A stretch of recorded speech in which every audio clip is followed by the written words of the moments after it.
Buen día tenga usted, profesor. El motivo de este video es para presentarle mi examen del segundo parcial. Me presento, mi nombre es Alma Noemí Castillo López, del grupo 1D, turno vespertino, licenciatura en Derecho.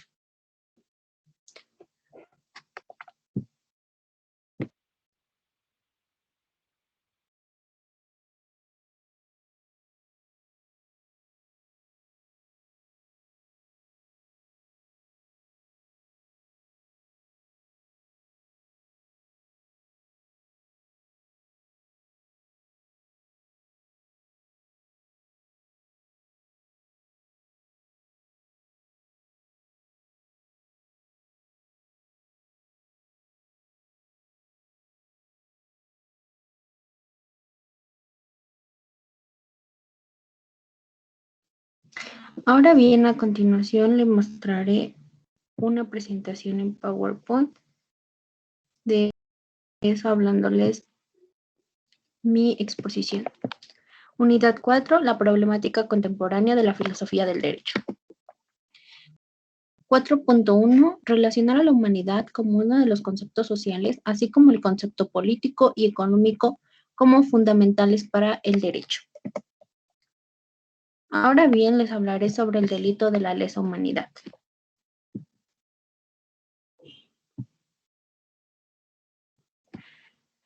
Para disertar sobre el tema de los crímenes de la lesa humanidad, es necesario remitirnos a los sucesos de la Segunda Guerra Mundial en Europa. Por ejemplo, el Holocausto, considerando el conflicto más grande y destructivo de la historia. Fue la persecución y el asesinato sistemático burocráticamente organizado y asistido por el Estado de 6 millones de judíos por parte del régimen nazi y sus colaboradores.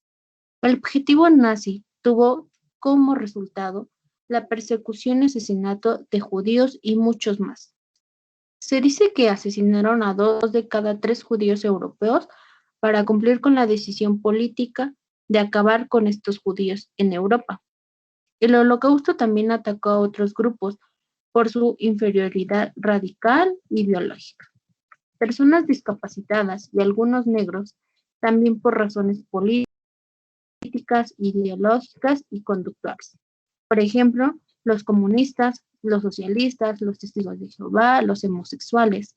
En este contexto, años después cobraron relevancia los crímenes de lesa humanidad. Actualmente se encuentran tipificados en el derecho internacional, artículo 7 del Estatuto de Roma de la Corte Internacional.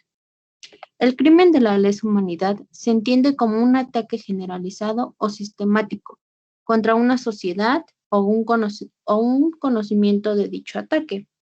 Los crímenes de lesa humanidad son actos inhumanos como el asesinato, el secuestro, el exterminio, la esclavitud, la deportación o las persecuciones contra cualquier población civil por motivos sociales, políticos, entre otros. Por este motivo, hemos iniciado nuestra reflexión a partir de los holocaustos de la Segunda Guerra Mundial. Un crimen de lesa humanidad es aquel que se comete en contra de la sociedad civil.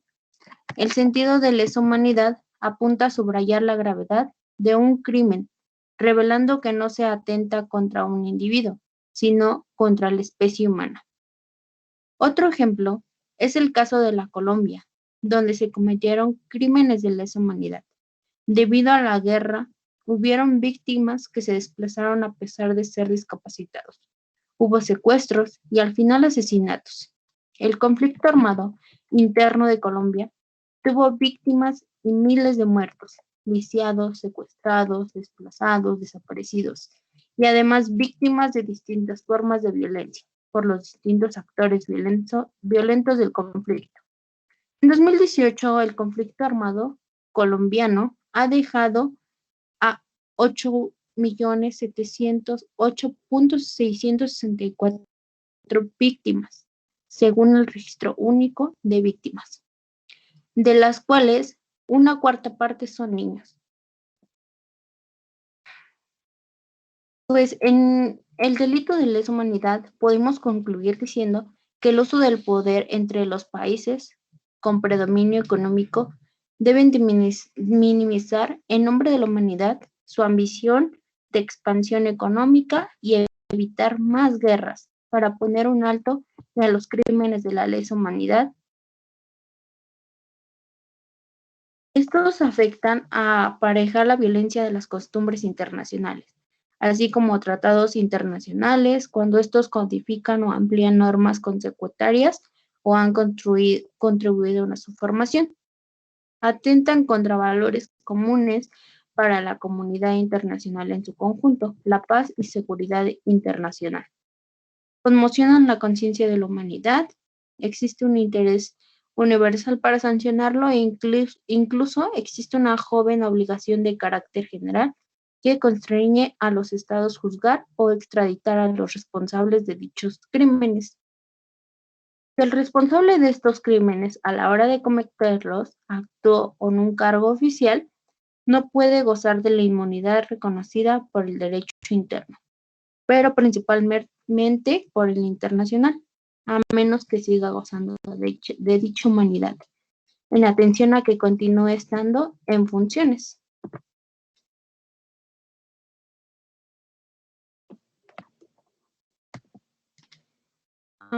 Ahora bien, el 4.2 relaciona a la nación contemporánea y la necesidad de interacción en la comunidad internacional. Y para esto les hablaré sobre el sistema jurídico mexicano. El sistema legal mexicano es básicamente el derecho civil y sus normas están codificadas. La Constitución mexicana establece que las materias que no estén expresadas reservadas al Estado federal serán competencia de los estados de la federación, tales como el derecho civil y el de familia. La mayoría de los países han adoptado regímenes constitucionales que reconocen la existencia de 3 poderes y un catálogo de derecho. Estos elementos se traducen en el ejercicio de un esquema competencial propio de cada poder, integrado por un número de órganos necesarios para el desempeño eficaz de diversas tareas. En todo caso, la fuente del desempeño gubernamental radica en el derecho, cuya aplicación ha debido instrumentarse en esas dos grandes vertientes, la división de poderes y las garantías individuales. El sistema jurídico mexicano es el conjunto de normas jurídicas vigentes y aplicables en nuestro país, entendiéndose las normas jurídicas como las reglas de conducta que confieren facultades, imponen deberes y otorgan derechos para que los individuos en sociedad puedan comportarse de manera adecuada y vivir en armonía, asegurando la paz social y el desarrollo de las personas. Nuestro sistema jurídico está sustentado por la Constitución Política de los Estados Unidos Mexicanos, que es la ley fundamental de nuestro país. Ahora bien, el proceso para conformar nuestro sistema jurídico mexicano inicia con la independencia de México, cuando era en octubre en 1814 se publica el Decreto Constitucional para la Libertad de las Américas. Durante ese periodo el país se ha visto envuelto en lucha desgastante hasta que se logra restablecer la República. Por último, nuestra actual Constitución Política de los Estados Unidos Mexicanos, promulgada el 4 de febrero de 1917, concebida antes de finalizar la Revolución Mexicana, fundamentos o principios de nuestra Constitución, los cuales definen la estructura política y protegen y hacen efectiva lo que de ella emane. Un ejemplo sería el artículo 1 de la Constitución mexicana, que hace más vínculo a los derechos humanos. Y dice, queda establecido que los Estados Unidos mexicanos, las personas gozarán de los derechos humanos establecidos en la misma, pero también de todos los que establezcan en los tratados internacionales de los que el Estado mexicano sea parte, considerando que los derechos hombres son ideas generales y abstractas. Las garantías vienen a individualizar y concretarlas en nuestra Constitución. Se dividen las garantías individuales en 3 grandes partes: los derechos de igualdad, libertad y seguridad. También establece las garantías sociales, las cuales establecen las obligaciones del Estado hacia el grupo social asegurando una existencia biológica con dignidad. El sistema jurídico se entiende como el conjunto de normas jurídicas, actitudes e ideologías vigentes en un país sobre lo que es el derecho, su función en la sociedad y la manera que se crea o debería casarse, aplicarse, comprenderse, perfeccionarse, enseñarse y estudiar de esa manera.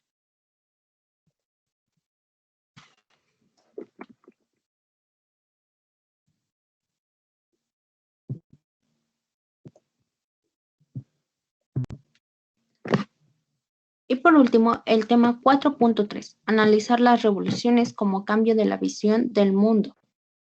Para esto, usted nos compartió el libro titulado La estructura de las revoluciones científicas, que en esto enigma lo que es un paradigma y su evolución.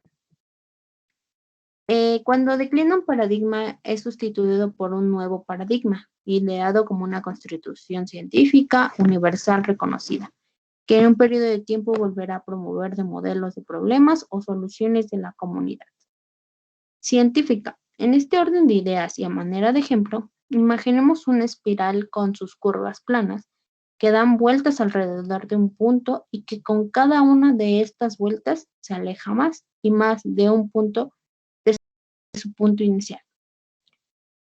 Cuando aparece un enigma en la ciencia, los científicos deben establecer nuevas teorías para comprender e interpretar nuevos fenómenos o los ya existentes. A estas nuevas teorías, Kuhn las nombra paradigmas.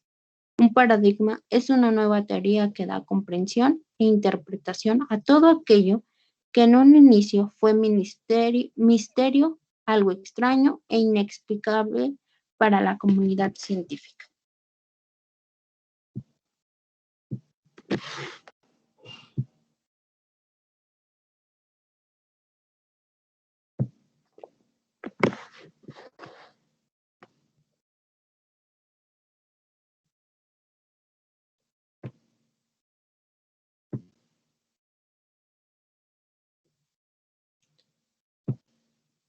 Pues si bien quiero dar la conclusión que nuestro sistema jurídico mexicano está compuesto por el Ejecutivo, el Legislativo y Judicial.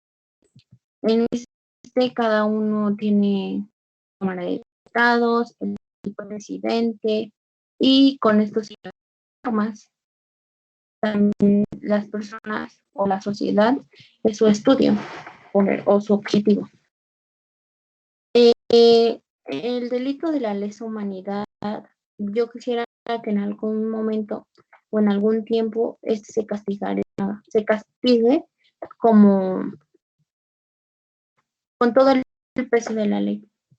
Porque si bien es cierto en la explicación, pues es un delito de lesa humanidad, es pues no tener sangre para una persona que ni siquiera solo por ser de creencia, aparte matan a más matan a los que no tienen culpa. Pues esto sería todo. Gracias por su atención. Esperando le agrade y nos vemos próximamente.